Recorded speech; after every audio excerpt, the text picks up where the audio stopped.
Broadcasting from the business capital of the world, this is the Podcast Business News Network. No surprise when I say this, but we are going through some challenging times right now. There's a lot happening, a lot of uncertainty in the world. It's adding a lot of anxiety and stress to our lives. How do we navigate that? How do we find time for ourselves? How do we release some of that guilt? And especially if you are somebody who leads a business, leads a team. We're going to talk with somebody who coaches people on this and so much more. She is the person behind Thrive Coaching and Consulting, works with many different individuals. I've actually talked to some of them and how she's changed their lives. And one of the things she does specialize in is coaching and counseling for nonprofits or people connected to them. But she works with anybody. She's our professional of the year. Karen Carey is back with us. Welcome. How are you doing? I'm really good. I'm really good. I'm looking forward to today's conversation because I think it's so important with what's happening now. I'm going to say these two words and you exemplify them. Self-care. You just got back from vacation. Bravo. Look at you. Look at you. Good for you. I'm looking at my schedule every day. Oh, wait another week, wait another week, wait another week. I got to stop doing that. Got to stop doing that. But congratulations on taking some time. Absolutely. It's really, really important to do that and sort of rejuvenate yourself so that you can come back at full steam and feel good about the work you're doing. 100%. And this is what, even in non-challenging times, I don't even know if that exists, but they're much more challenging now, that we forget about the self-care thing. Before we return to that, let's go to stress. There's a lot of it, a lot of question marks going on right now. What are you hearing by and large from people that you work with? Well, I think funding for many people in the nonprofit sector, they're losing federal dollars, or if they haven't lost them yet, they're very anxious, thinking it's going to happen, and what will they do if it does happen? Who are they going to lay off?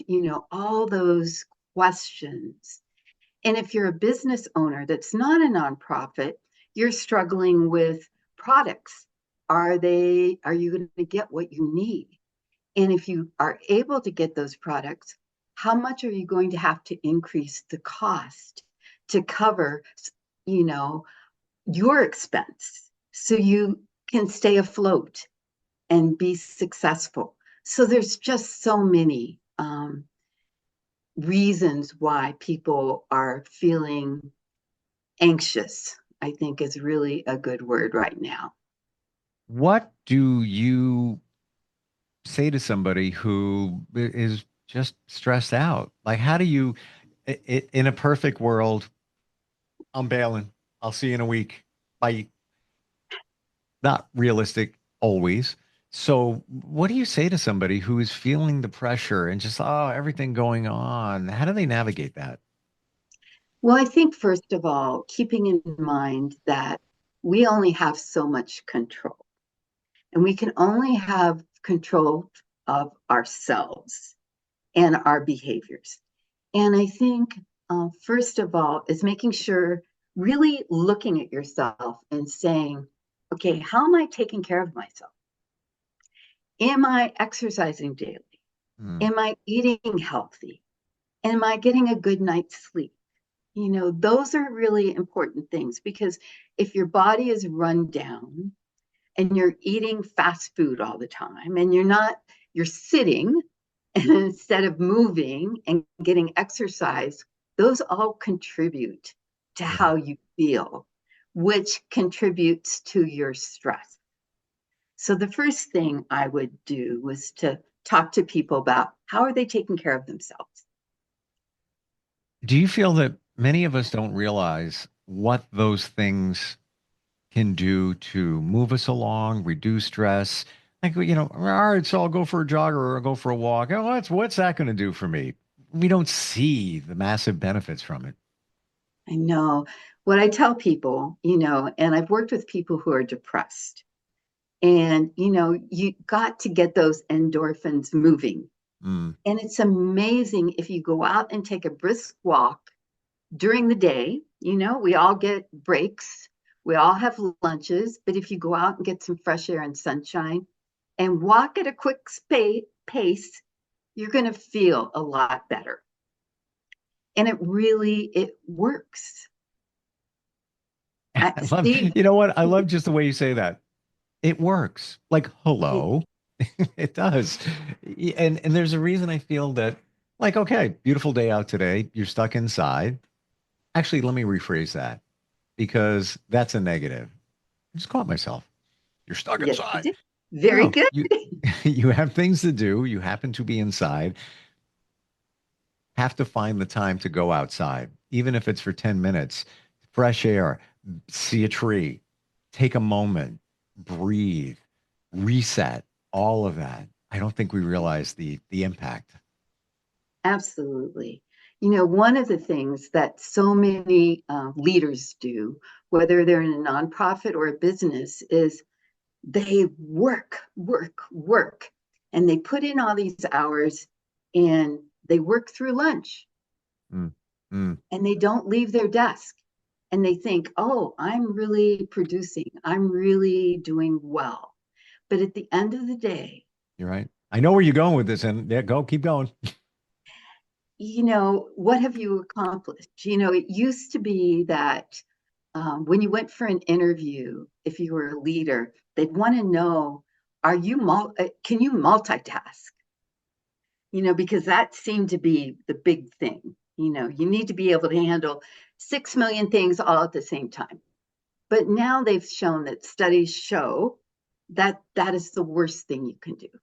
You don't do any of them well, and you end up feeling at the end of the day like I didn't accomplish anything instead of sticking with one task at a time. And if you're a leader and you're eating lunch at your desk, you are modeling really poor behavior for your employees because they feel like, oh, the boss is working through lunch. We've got all this work to do. I need to do that too. Mm, But the reality is when you take that 30-minute break or an hour, whichever you're fortunate to have, you come back and are much more able to accomplish a lot more when you've had that break. Your brain needs that break. And then the next thing I would say is that the self-awareness is really key. And when I say self-awareness, I'm talking about your thoughts and what you're thinking. Doing mental fitness exercises, which we've done on this show before, really helps you refocus and calm yourself down so that you're not like your brain's not racing and you're not struggling with, oh my gosh, I've got to get this done. Oh my gosh, what if this happens or that happens? It sort of calms you down so you can refocus, reset, and move forward and be successful. And it helps you, with self care, um, doing mental fitness exercises, taking care of yourself, all those things help you have an organization that's more sustainable. And, the organizational culture will be much more positive and people will work at peak performance. Now, I've talked a lot, but there's still missing pieces of self care that we need to all be doing. And one of them, which I'm wondering, Steve, how you manage this, is your time. mm. You've told me before that you've been on boards. Leaders are relentless. People are relentless in contacting leaders. Constantly phone calls, emails, asking you to do this, to do that. Are you good at saying no? Nope. But I will say this. and this is recent, and this goes against what I always thought previously. So technology is great. However, however, we lost the personal connection in terms of talking with people, and which is wonderful. But I'm seeing it slightly in another way because I find a lot of times when I get on the phone with somebody, it just keeps going. I want to talk on the phone, but I don't want to talk that long. We can get to the point, close it up, and move on to the next thing. So I'm fine. Sadly, I'm fine. And maybe it's me. I got to steer the conversation and end it. What could be said in 5 minutes now takes, 25 minutes. Now it comes to a text. Just send me a text. Just shoot me a text. We're all good. We got to figure it out. Bam. On to the next thing. On to the next project. Move, move, move. All good. Um, there's a point where it's like you keep going around in circles in the phone conversation. How do you end that in a very nice way? Just to get to the point, what we need to get done. Hope everything's going great. And I'll talk to you later, or, we'll work on that. That's my current challenge. Okay. So how I would handle it, or how I would tell my clients to handle it I'm on is, the edge of the cliff waiting for your answer, by the way. okay, okay, get back off the cliff and let that other person on the other end of the phone know that you have 5 minutes. Yes, Or, yeah, I do that. And they keep going.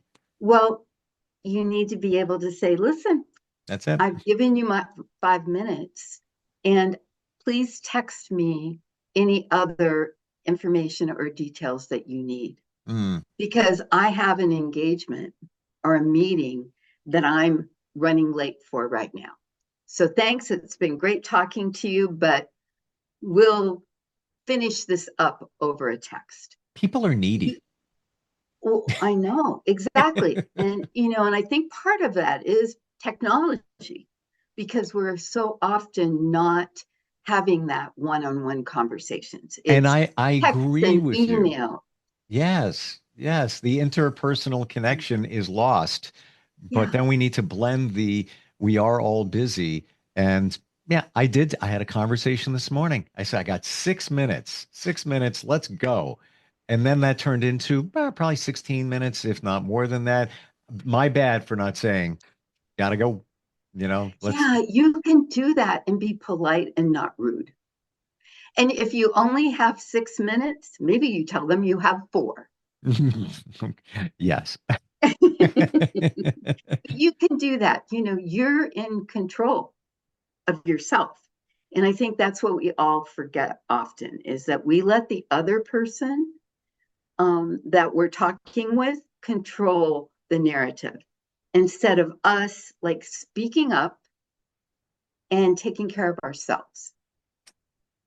I believe it's my one of my strengths as identified in a strength assessment test is empathy. Number two strength. Number one is communication. This is Right. Clifford's strengths. Um, and I believe that the empathy side gets the best of me where I feel bad that I'm gracefully ending a conversation. So I let it go a little bit more and I just got to done. Right. Yeah. Absolutely. Yeah. I mean, empathy is good to have as a strength, but you need to know, it's like in mental fitness. You can have too much empathy. You can overdo that skill. When you overdo it, then it's not a strength anymore. Uh, Ring the Karen bell. It's true. And I think that's also true of all of your strengths, whatever they Oh, may absolutely. be, because then it doesn't become fun anymore. That superpower you harness, whatever that is, now it gets to the point like now it turns into work where it shouldn't really feel like work. Um, we've talked about the mental fitness before. How about some other tips? Obviously, breathing is a big one, right? Sure, absolutely. Touching, Hmm. that's a really good one. Also, and I like to do this, taking a walk and actually noticing things. Like pick one thing out that you see and really notice it. Like notice the texture. You might not feel it, but you can tell if it's like has little like thorns or if it's smooth. Notice the colors.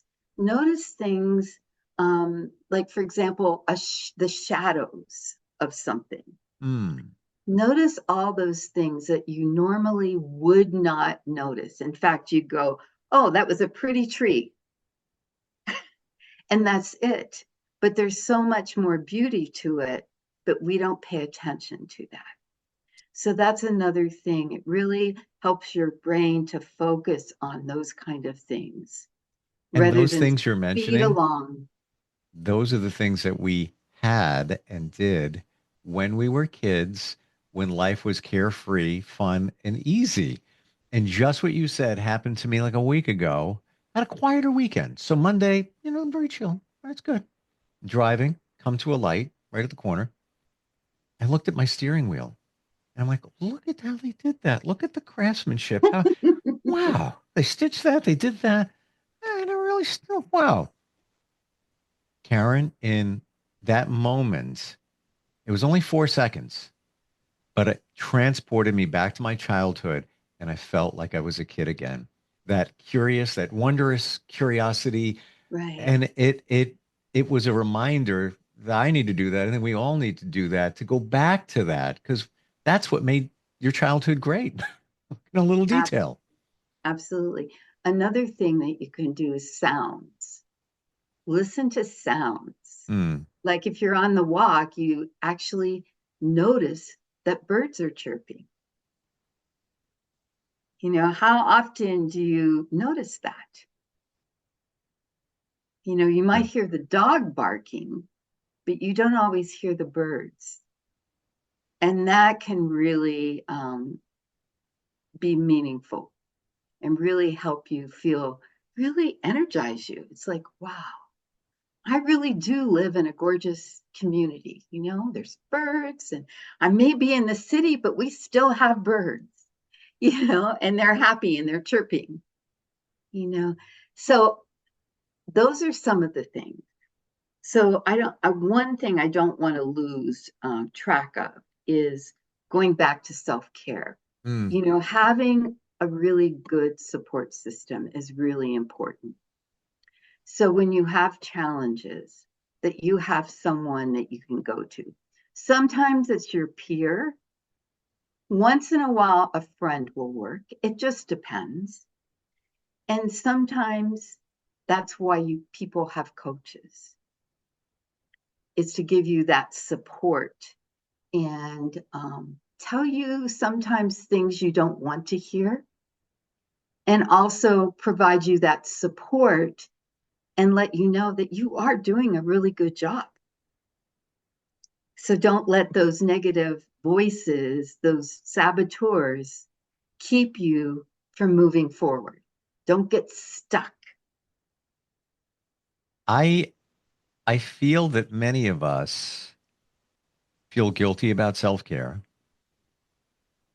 and the support system you speak of, whether it's a coach, whether it's somebody you're close to, Mhm. they're the ones that give you the permission. Like when you talk about, yeah, I'm busy, I need to take more. I'm going to be honest with you right now, Karen. You just inspired me. I have a meeting tonight at 7:30. I've got a few hours before that. I got a pile of work over there. I'm not doing it. I'm going to go relax before the meeting. And I know tomorrow I have another meeting in the evening. I'll just get that done before that meeting because it's an earlier meeting. I'm not doing that. You know why? It's a beautiful day. I haven't been outside. And everybody, I'm texting with everybody. Have you been outside? It's so nice. Take a walk. I haven't had time. I'm making time. Good, good. And that's the thing, is that what we need to do is we need to schedule. It sounds crazy, but you just shared a good example. We have to schedule that self-care time, or it won't happen. And those are the things that you need to model to your staff and your employees, Sure. that it's okay. And part of being a good leader is to make sure your employees are taking their vacation. Mm. I, I can't tell you how many times, especially in the nonprofit world, it's like, oh, I have too much to do. You know what? That work's always going to be there. And when you finish this pile, there's going to be another pile right ahead of it or right behind it that's going to fill that space. So you really have to make your employees take their vacation because the business is going to be better for it because they'll come back and they'll feel energized, and they'll be excited and they'll really enjoy their work. And when they enjoy their work, they're going to work at peak performance. That And is that's the ticket right there. Because absolutely, we don't see it that way, especially as leaders. You just keep work, work, work.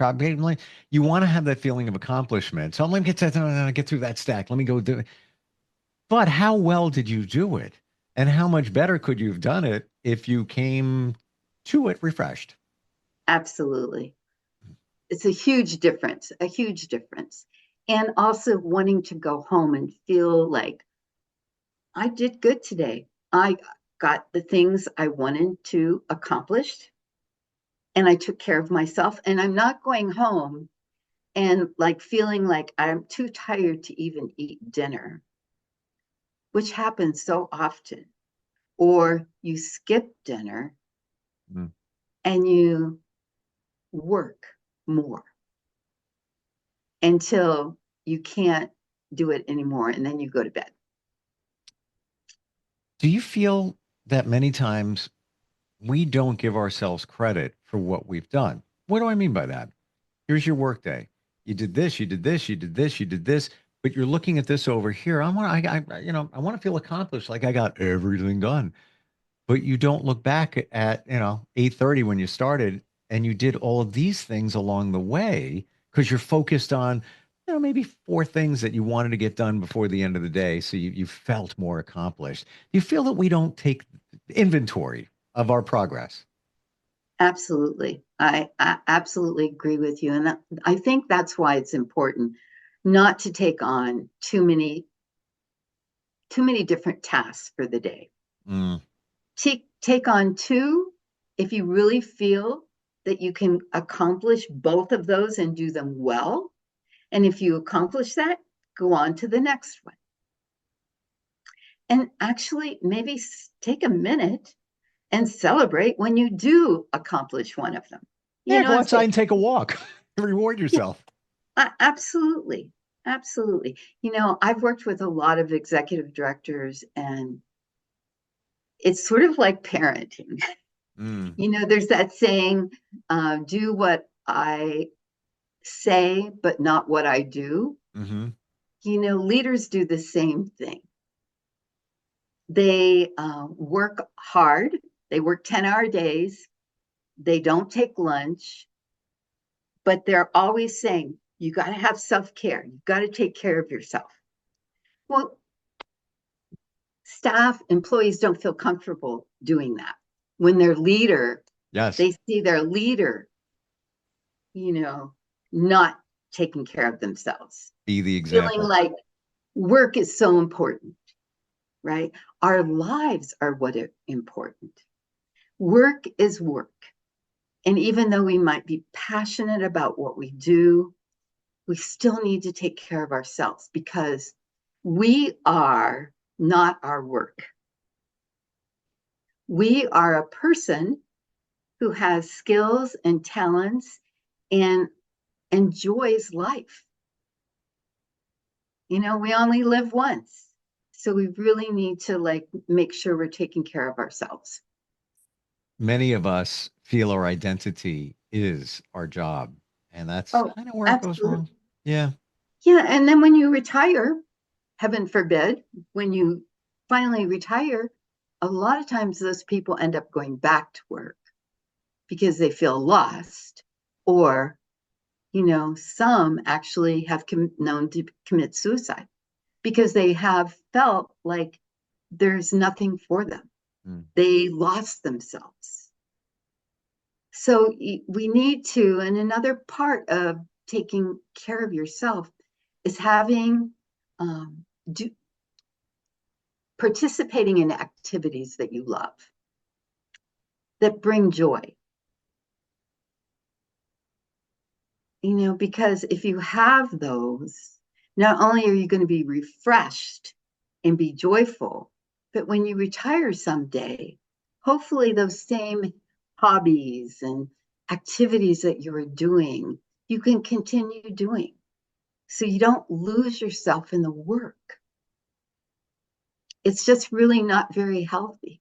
Thank you for the wake up. And I really mean that. So I'm sure this resonates with so many that are just like churning it out, but not enjoying it because they haven't taken a moment, a little bit of self care. You have permission. It's okay.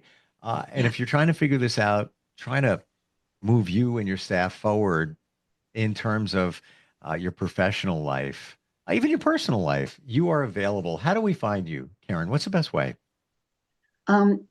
They can call me 775-790-2978 or visit my website, www.thrivecoachingandconsulting.com. Wonderful talking with you today. If you will excuse me, it's a beautiful day. I'm not even kidding. I'm serious. I had things to do. I was like, all right, let me get this done together. Let me run out. I'm not doing it. I'm not. It Good. can wait. It can All wait. right. And I have it. I'll plan it out for tomorrow. That's it. I'll give you an A. Very Well, good. thank you. Well, you gave me permission and Oh, without me even absolutely. asking. That's really what it is. Absolutely. Wonderful. Very much appreciated. That's why you are our professional of the year. Thank you for being here today. Oh, you're welcome. Take care. Thanks. And Bye-bye. welcome back. Welcome back, by the Thank way. you. Thank you. Thanks. All right. We'll catch up soon. We'll be right back.